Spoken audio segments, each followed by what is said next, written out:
Ìhòhò ni mo lọ lé lánàá, ìhòhò ọmọlúàbí wọn sásọ kankan lára mi mọ́ lẹ́yìn boxer àti jíìnì mi kékeré.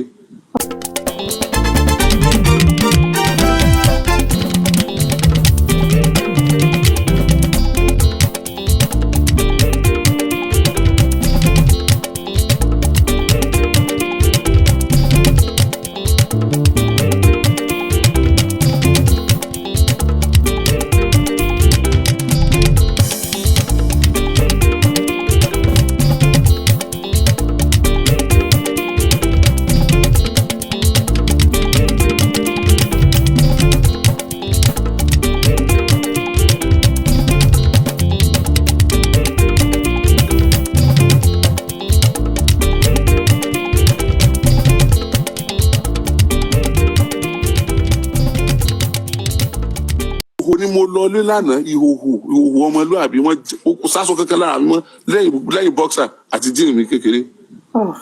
Ìhòhò tẹ́ bá rí picture wọ́n ń gba fóònù lọ́wọ́ àwọn èèyàn lẹ́ẹ̀fi tí máa rí picture mi kó máa fly around. Mo ń sunkún bí ọmọ kékeré ni.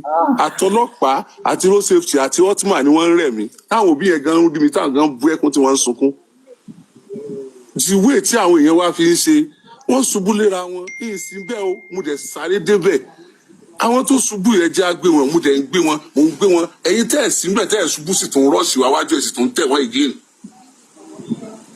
Nítorí tẹ́ ẹ̀ tí kí ni nǹkan náà tí wọ́n fẹ́ fún wọn kí ni nǹkan náà mo tún bọ́ orí rédíò mo ní èyí tí wọ́n fẹ́ fún yín ò nítumọ̀ wọ́n kàn fẹ́ káwọn ọmọ òdùnnú ni ẹ̀bùn tí ò nítumọ̀ ní kí wọ́n lè padà ojú kòkòrò ìwà burúkú tó wà nínú ẹlòmíì kan tó yẹ pé Ọlọ́run fi dá Ọlọ́run fi ṣe bó ṣe ṣe kí ní dà wá láàmú wàláì.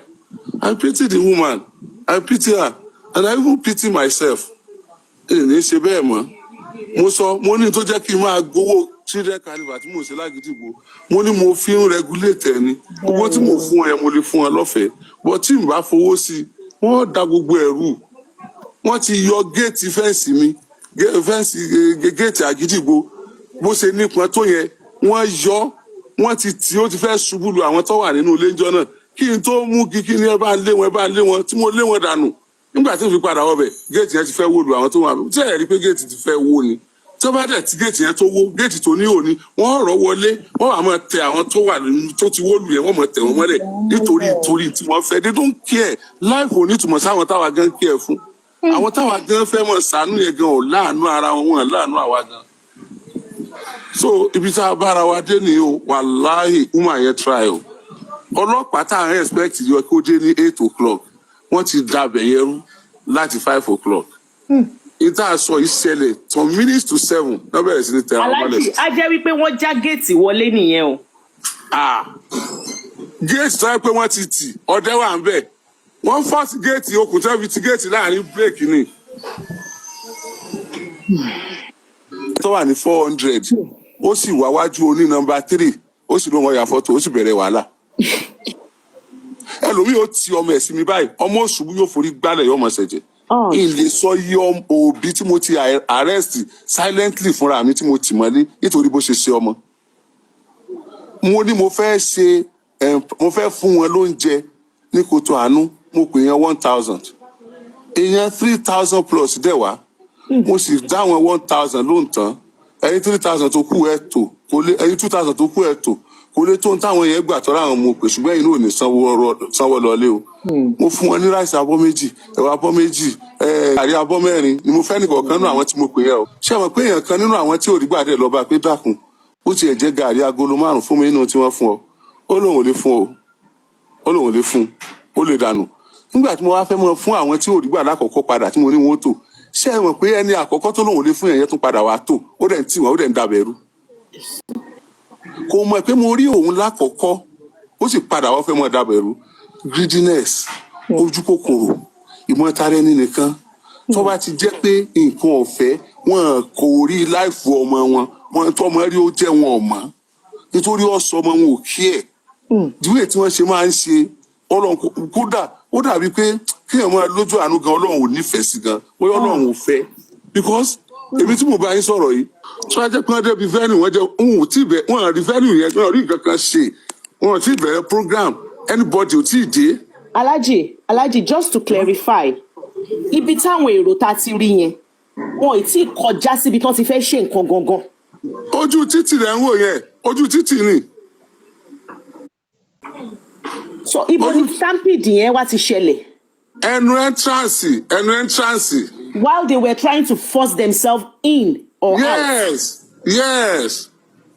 You see, that's not what is online. It's online that they are in. So is when you now said, nothing more, when they were trying to come out, that was when the stampede happened. No, not at all. Oh, Not at all. Wallahi, not at all. Al-Qur'an Karim. Wallahi, not at all. Wallahi. Oh, if you tell me, that is ọ̀nà tó lead láti Àkóbọ̀ sí Báṣọ̀run. Ó lè ń wò yẹn, ojú ọ̀nà náà wà. Ojú títì náà wà. Wọ́n ti wọlé. In the process of forcing themselves in, ṣẹlẹ̀. Wallahi. Wallahi. It is well. Olóòótọ́ ò ní kú sípò kà. So at least now people know what, because mo pe social media, even God bí mo ṣe bẹ̀rẹ̀ show mi lẹ́ni, mo emphasize wípé nǹkan tí mo rí lórí social media ni mo ń sọ, because it's difficult to be able to see èyí tó jẹ́ òótọ́ àti èyí tó jẹ́ irọ́ nínú ẹ̀, because oríṣiríṣi narratives lèèyàn máa rí.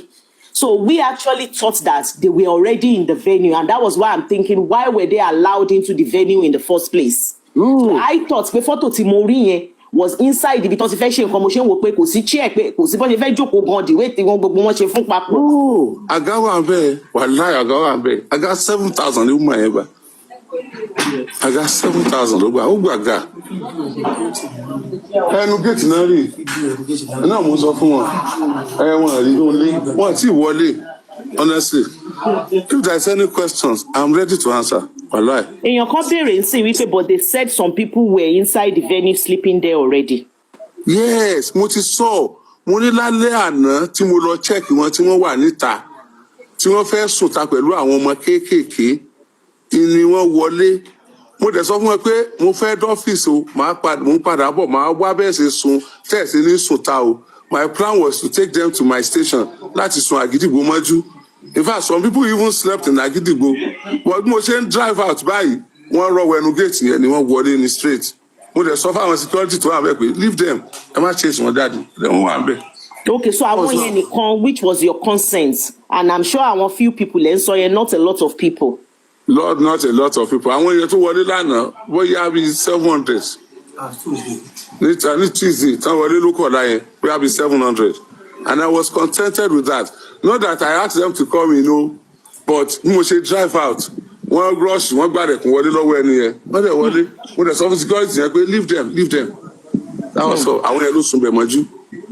Sẹ́rí, àwọn yẹn gan ẹ̀ lè rí wọn tọ́, àwọn yẹn ti wà ní venue, wọ́n ti wà ní ibi tí wọ́n ti fẹ́ ṣe nǹkan gangan, wọ́n ti jókòó lórí àga. It is well, Alhaji. Èmi o, explanation tẹ́ ṣe yìí, èmi o, let me speak for myself o. Wọ́n tó bẹ̀rẹ̀ sí ní wá máa wọ́n á pass sí dúpẹ́ o, I'm speaking for me here. Explanation tẹ́ ṣe yìí lọ́dọ̀ ti tèmi o. And explanation tẹ́ ṣe yìí gan, I think this explanation gan is mainly to bail out the organizer, because lọ́dọ̀ ti tèmi ìkòkàn yín. Ṣé ní gbogbo ìtẹ́ ṣe yẹn is just because ẹ̀kàn jẹ́, that is you. You like to things to be organized and stuff like that. Lèyí tẹ́yìn ṣe yẹn. Because iṣẹ́ gbogbo nǹkan tẹ́ ṣe yẹn ṣe organizer ni. So mo fẹ́ lè sọ pé nǹkan tẹ́ ṣe yẹn sìn, you're more or less like clearing, letting people know pé okay o, organizer ṣe nǹkan tó yẹ kán ṣe, because nǹkan tẹ́mi fẹ́ mọ̀ nìyẹn, because my concern was with the organizer pé did they do what is expected and of them? In fairness to her, she tried her best. But to wà under rẹ̀ ni pé àwọn volunteer tí wọ́n láwọn ò bá organizer ṣiṣẹ́, they are not doing anything.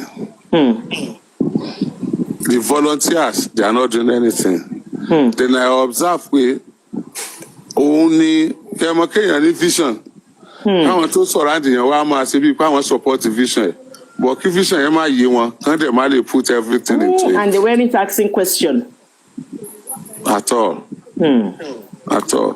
Because like the security aspect of it and some other things, when I asked Tolori sọ pé àwọn kan ti wà charge, àwọn kan ti wà charge, tí mo dẹ̀ bí wọ́n pé báwo lẹ ṣe ṣe, they'll be telling me pé àwọn ṣe máa ṣe, ó ní báwọn ṣe máa ṣe, And I keep telling them, this is Ibadan.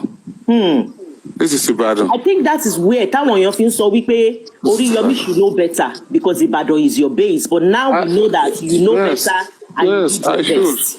I should. But in fairness, láàrin mi àtọlọ́run àtàwọn tó ṣètò wàláhì àwọn náà mọ̀ pé I put in everything because mo sọ fún wọn bó ṣe máa ń work in Ìbàdàn wàláhì yàtọ̀ sí every other place. Mo ní Ìbàdàn tó bá ní nǹkan mẹ́wàá tó bá fẹ́ afẹ́yàn mẹ́rin má fọkàn balẹ̀ o pé ṣe bí èèyàn mẹ́rin lórí yóò kárí rárá o èèyàn kan fẹ́ gba mẹ́fà èèyàn kan yóò fẹ́ gba mẹ́fà. wọ́n máa padà wá. Wọ́n á dẹ̀ máa dàrú tí wọ́n bá dẹ̀ da nǹkan rú ń bì wọ́n mọ̀ pé kò ní work fáwọn. Wọ́n á make sure pé àwọn kọ́kọ́ dàrú náà tí wọ́n bá ti dàrú tán wọ́n wá go ahead. That is it. Wọ́n ti ṣàlàyé Sísọláyẹmí. You said there should be emergency.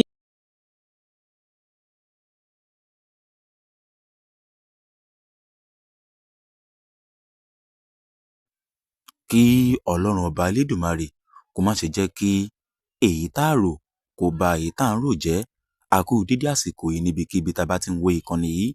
Mo bẹ̀ ọ́ tó bá ṣe ń darapọ̀ mọ́ ìkànnì yìí fún ìgbà àkọ́kọ́, ìkànnì Lovers and Learners TV nìkànnì tó já sí yìí. Mo bẹ̀ ọ́ bá mi subscribe sí wẹ̀gbẹ́ rẹ̀ ohun ọ̀rẹ́ àmì àgbo kan níbẹ̀ táwọn olóyìnbó á máa pè ní notification bell. Mo bẹ̀ ọ́ bá mi tẹ̀ yóò gbé option mẹ́ta kan wá èyí tí ń bẹ lókè ohun tí ń ṣe option A lí àti lí òun ni kò bá mi tẹ̀.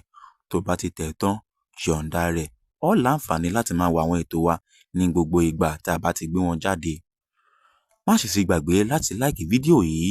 Mo lérò wípé gbogbo pátápátá la wo ìṣẹ̀lẹ̀ tí mo fi hàn wá ìyẹn lóòrọ̀ yìí níbi tá a ti rí kà tá a ti rí gbọ́ wípé níbi ayẹyẹ tí olórí Naomi ti ń ṣe ayọba tẹ́lẹ̀tẹ́lẹ̀ rí ìyẹn Ọọ̀ni Ilé Ifẹ̀ Ọ̀nìrìṣà Ọ̀jájá kejì tí ń bẹ nílé Ifẹ̀ níbi tá a ti rí pé ó ní ayẹyẹ kan èyí tó máa ń ṣe fún àwọn ọmọ wẹ́wẹ́ ìyẹn lọ́dọọdún tó wá gbé sí Ìbàdàn ìyẹn lọ́dún yìí tó sì wá pe Hamzat Oriyomi ìyẹn ẹni tó ní àgídìgbò wípé kó jẹ́ káwọn jọ ṣe.